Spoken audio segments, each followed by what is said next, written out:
Warung Az-Zahra. Jual sembako, es krim, jajanan anak-anak, dan lain-lain.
10.000 ya mah. Tidak asli ada. Enang dia. Yang Iya, pas. konsep Oke. jadi ayat itu malah perang sendiri. Kan belum lagi negara Paulus dan Yesus ajarannya beda. Tapi kalau dibandingin dengan Quran, ajarannya Nabi Muhammad SAW ada yang beda kan sama Yesus? Nggak ada. Nggak ada yang beda. Coba sekarang boleh tanya soal Islam. Gua nanti bisa bukti paralel sama Bible.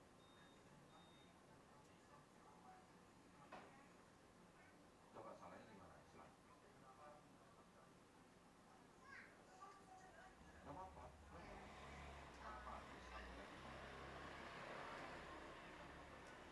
Apa siapa? Nabi lebih dari 4. Ya, biar apa ya. Jadi kalau misalnya Islam itu kan kalau misalnya ya berpikir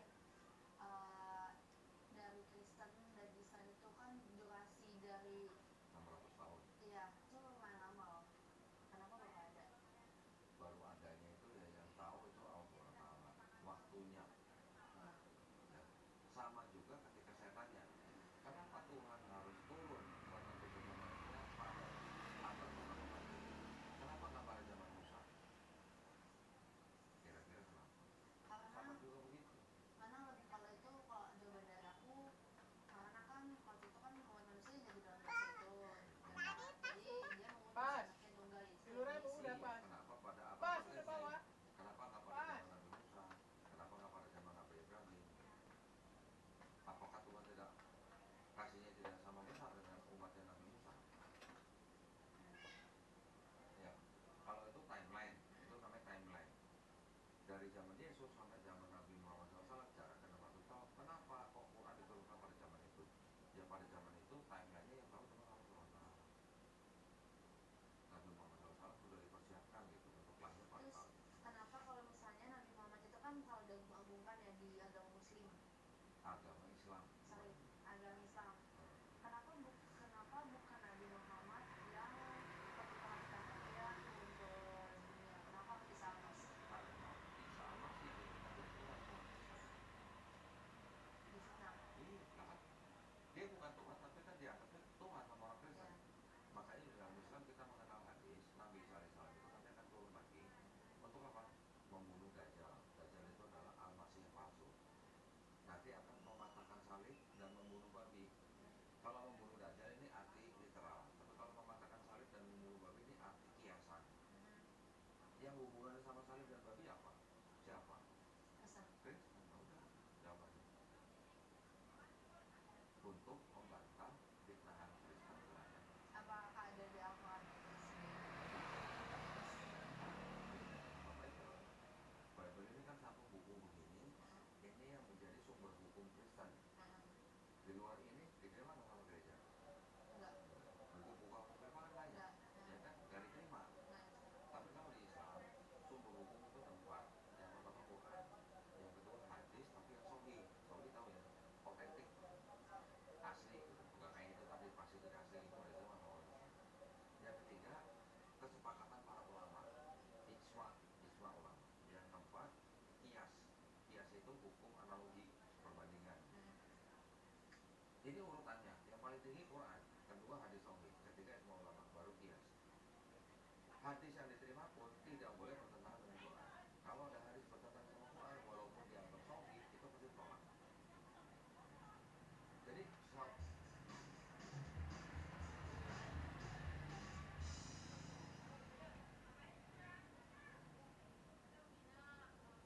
seolah-olah Quran itu adalah undang-undang, petunjuk pelaksananya dari hadis. Undang-undang, kan nanti ada petunjuk pelaksanaan gitu, peraturan pemerintah kan,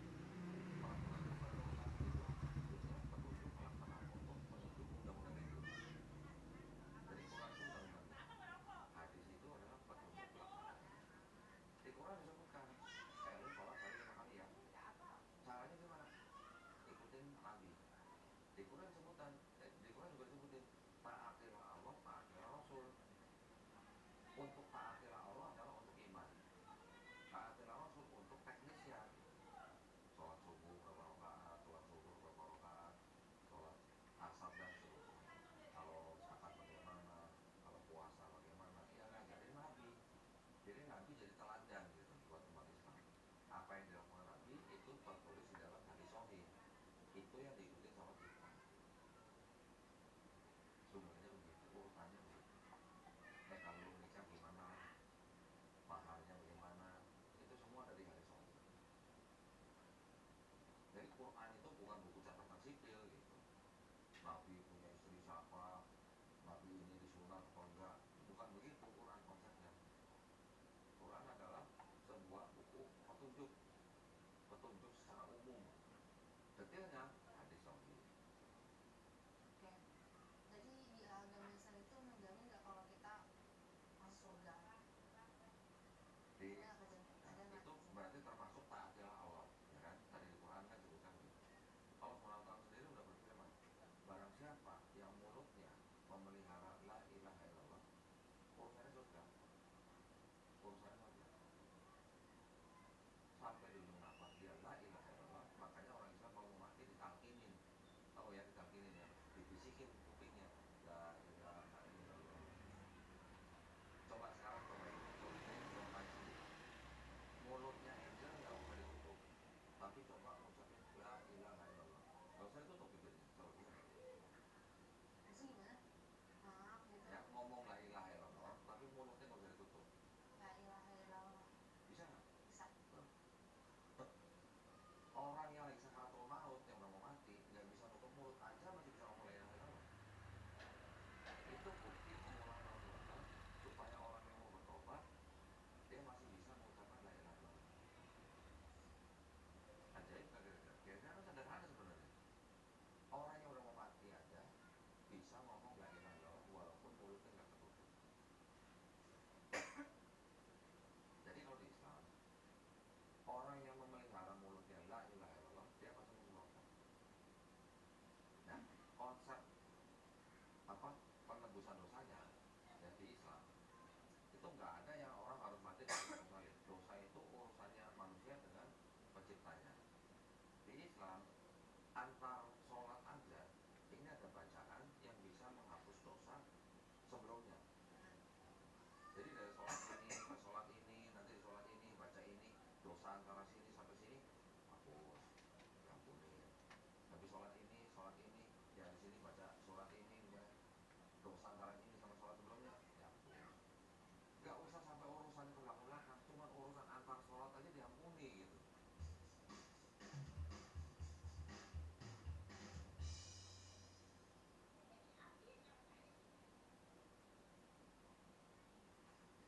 Jadi orang yang menjaga sholatnya, menjaga amal baiknya, gak usah mesti minta-minta ampun yang jauh-jauh belakang, antar sholat aja diampunin gitu.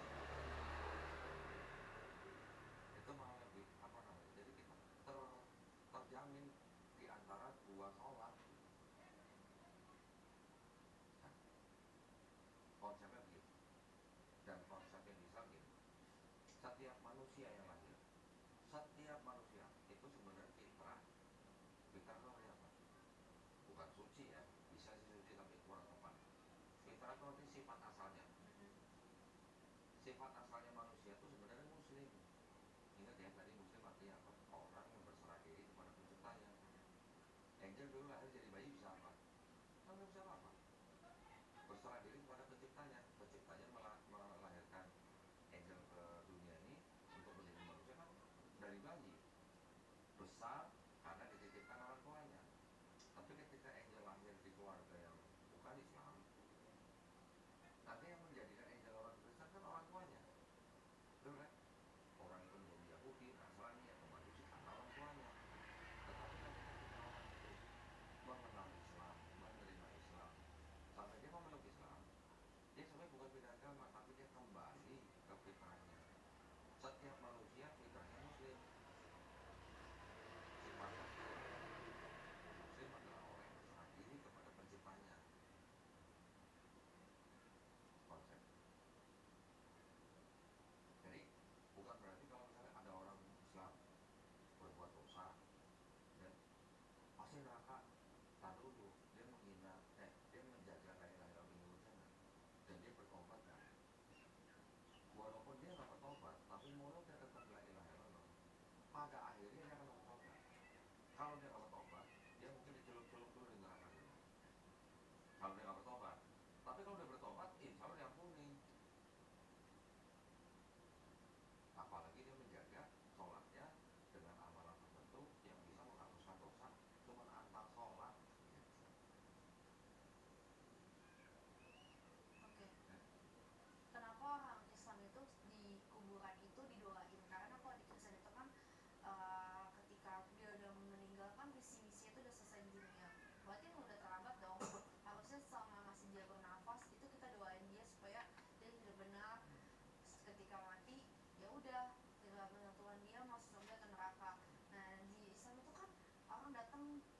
orang Kristen berziarah itu cuma berziarah, gak didoain.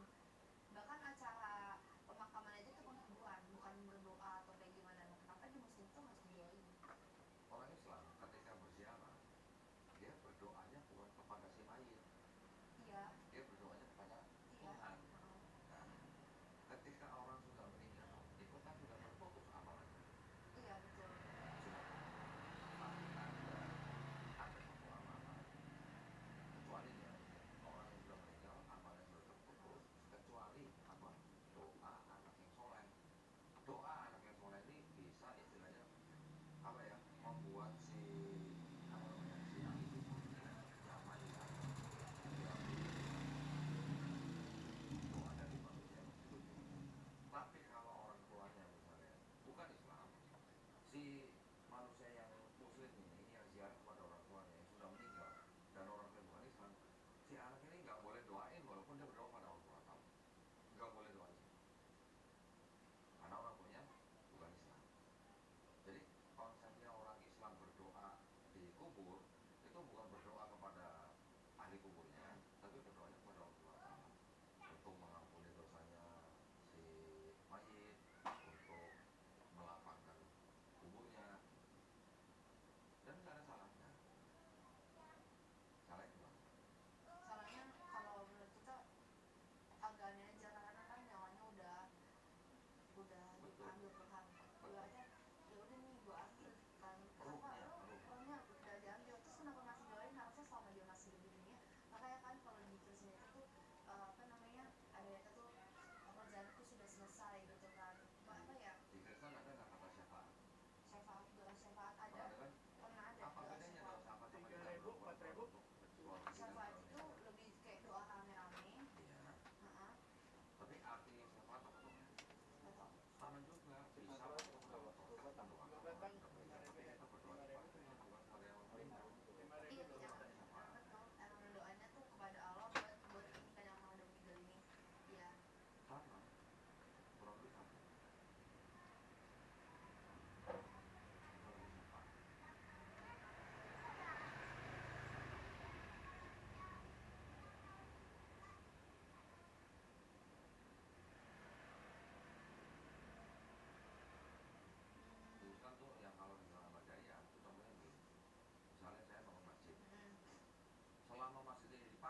Islam datang bukan untuk mengajarkan poligami, tapi untuk membatasi poligami. Sebelum Quran diturunkan, orang bisa menikahi jangan ketika kalau bisa 1000, kalau bisa 40, yang lain tuh nggak ada batasannya tuh. Tapi ketika Quran diturunkan dibatasi cuma 4, ya. Dan itu pun syaratnya berat. Kalau lu nggak bisa adil, nikahilah satu-satu. Gitu apa namanya?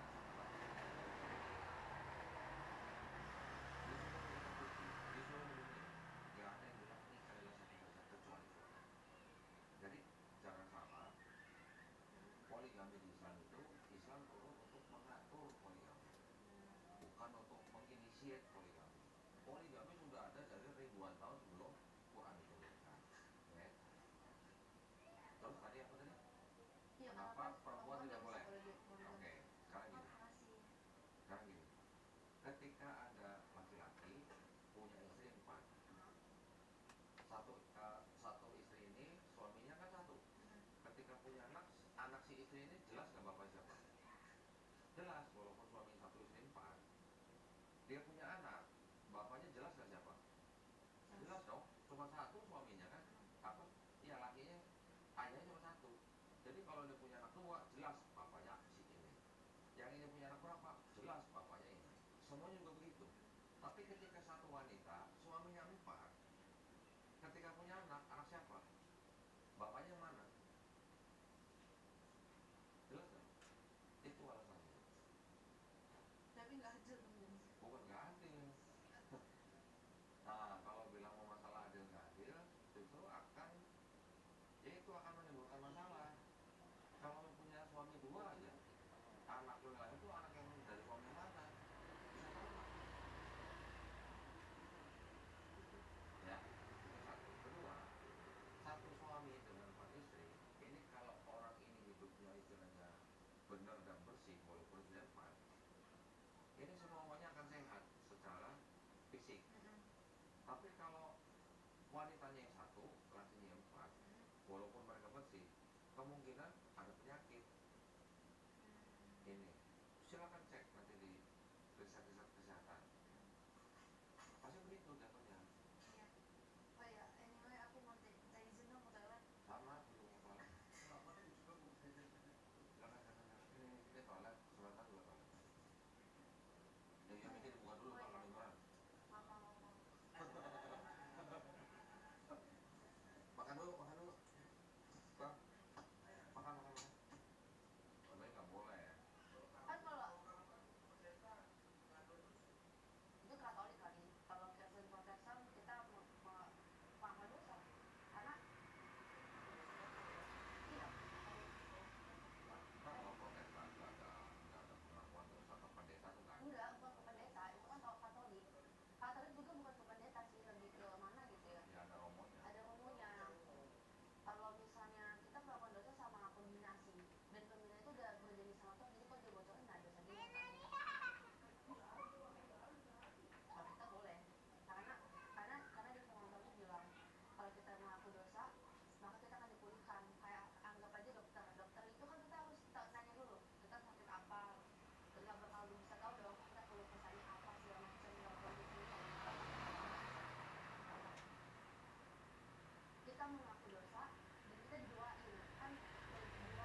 ini deh itu deh orang sedang pusing terus mereka tuh percaya Nama sampai Tuhannya Buddha siapa? Hah? Nama Tuhan dalam Buddha siapa? Sang Buddha apa ya? Bukan. Bukan apa ya namanya? Buddha bukan Tuhan. Buddha itu gelar daripada Siddhartha Gautama. Tapi Tuhannya ada lagi namanya Siapa? Nirwana. Nirwana ya.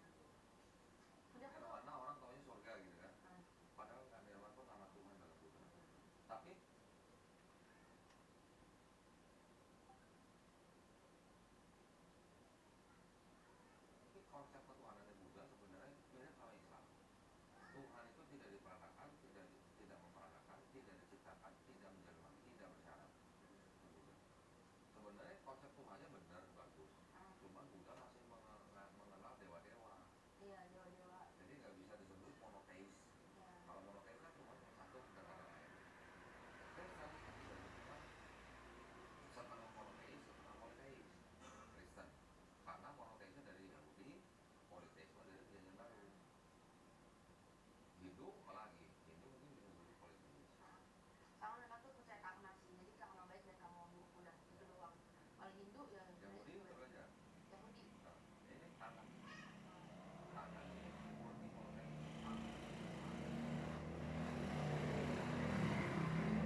itulah penunjuk jalan untuk sampai ke puncak Gunung Merapi. Yesus juga bisa dianggap sebagai penunjuk jalan untuk sampai kepada Bapa. Salahnya di mana? Nggak salah. Tapi kenapa Kristen menyembah Yesus ya bukan Bapaknya?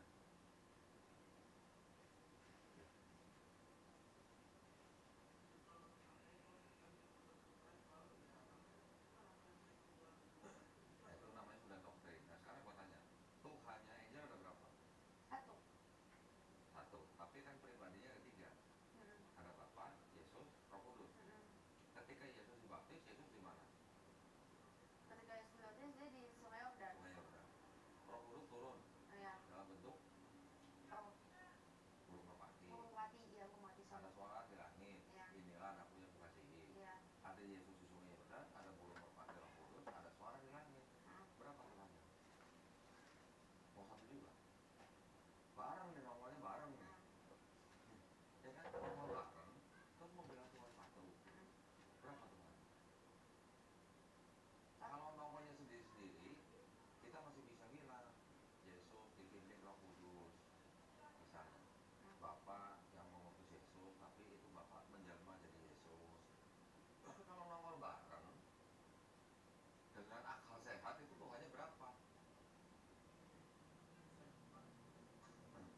Apakah berarti itu namanya multiplikasi? Masa Bapaknya seperti sel kita bukan?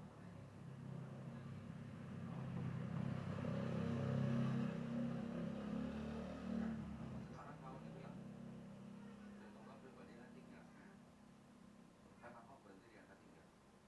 Kenapa nggak lima? Kenapa nggak 100? Kenapa tiga mentok? Kira-kira Atau itu sebenarnya berasal dari keyakinan orang-orang sebelum Yesus ratusan bahkan ribuan tahun, yang mana orang-orang zaman dulu sebelum ada Yesus Tuhan menyembah dewa-dewa yang teriak. Teriak itu artinya tiga tapi satu. Di Sumeria dewanya tiga tapi satu. Di Babilonia dewanya tiga tapi satu. Di Persia dewanya tiga tapi satu. Di India ada Trimurti, ya kan? Tiga tapi satu. Di Mesir juga ada tiga dewa tapi satu. Osiris, Horus, Isis. Di Eropa nanti ada Dewi Madonna, badannya satu, mukanya tiga. Kenapa semuanya tiga? Gitu. Kompas. Kenapa nggak ada Excel. 20, nggak ada 50? Gitu. Karena ada konsep Excel. seorang filsuf Yunani namanya Aristoteles Nanti. ngomong, Yes. menurut Pas. orang-orang Yunani, alam semesta ini dibatasi dengan tiga, awal, tengah, akhir. Yes. Kami, Aristoteles itu bilang, kami Rokas menggunakan bantah, hukum pas. itu untuk menyembah dewa-dewa kami. Nah, ya. Jadi sebelum ada Yesus sudah tiga, Pas. tiga. Pas. Ribuan tahun sebelumnya. Jadi Kristen konsepnya sebenarnya nggak ada bedanya sama yang sebelumnya. Cuman kalau dulu sebut dewa, yang Yesus sebut Tuhan. Bahasa Inggrisnya dewa apa? dewa itu Bahasa Inggrisnya atau God ya. God juga. Bahasa Inggrisnya Tuhan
bukan Tuhan yang jadi manusia. Mesias itu, yang kedua, Mesias itu harus keturunan Daud melalui anak Salomo. Yesus kan bukan anak kandung Yusuf. Yang keturunan Daud kan dari Salomo kan Yusuf. Tapi kan Yesus bukan anak kandungnya Yusuf. Kalau bukan anak kandung sama orang Yahudi nggak diterima. Mesias itu nanti akan datang ketika di seluruh dunia sudah tidak ada orang mengangkat senjata, nggak ada yang perang. Mesias itu nanti akan datang ketika seluruh dunia sudah mengenal Hashem, Tuhan yang Maha Esa. Dan juga orang Yahudi bilang Mesias itu yang akan datang, bukan datang menyelesaikan misi, pergi, datang lagi, itu bukan begitu. Datang cukup sekali menjadi raja bangsa Israel. Jadi konsep Mesiasnya di Yahudi sama konsep Mesiasnya di Kristen itu beda. Makanya saya bilang Kristen membaca kitabnya orang Yahudi yang terjemahannya sudah diubah-ubah menjadi Septuaginta, kemudian baru dijadikan kitabnya orang Kristen. Jadi membuat yang dianggap untuk Yesus itu dibantah total sama yang Yahudi. Nah sekarang yang punya kitab Yahudi, berarti yang berhak menafsirkan siapa? Ya harusnya orang Yahudi. Maka saya bilang Kristen memperkosa konteks yang ada di dalam tanah menjadi nubuat untuk Yesus. Dan sebenarnya aku pernah debat ya sama pendeta-pendeta atau ahli apalnya. Baru kemarin debat sama pendeta yang udah 13 tahun belajar teologi, ketika saya sebutin akhirnya dia malah nggak tahu, malah saya kasih tahu.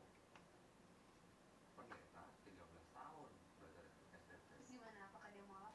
Enggak, saya kalau debat sama pendeta saya tidak pernah pengen memualafkan siapa-siapa. Di Islam kita punya konsep hidayah